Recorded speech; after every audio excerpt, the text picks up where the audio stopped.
যদি ত্রুটি বিচ্যুতি থেকে থাকে, আমরা ভারত জাকাত মাঝি পারগানা বলছি, আমরা স্বজাতির মানুষ হলেও তাকে রেয়াত করব এমন নয়। মহিলা ডাক্তারের উপর যে আচরণ হলো সেটা যেন জিরো টলারেন্স এই পলিসিতে তদন্ত হয় এবং উপযুক্ত যা ধারা আছে সেই মোতাবেক যেন শাস্তি পায় অপরাধীরা। সাপে কামড়ে একটি শিশুর মৃত্যু হয়, সে মৃত্যুর পরিপ্রেক্ষিতে একটা অপ্রীতিকর ঘটনা ঘটে গেছে। বেআইনি এখানে কিছু আমরা কাজ দেখেছি, তার এই প্রতিবাদে সে সম্পর্কে আলোচনা এবং নিরপেক্ষ তদন্ত হওয়ার জন্য আমরা এসেছিলাম।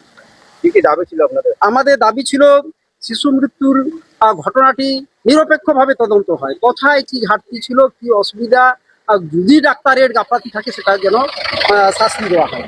আর তারপরে মহিলা ডাক্তারকে যেভাবে হেনস্থা করা হলো,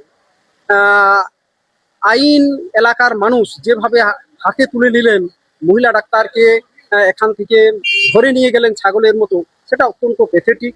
এটা আইনের অনুশাসন যেন এখানে শুনেইনি, আইনের অনুশাসন এখানে যেন লাগু নেই এরকম মনে হলো।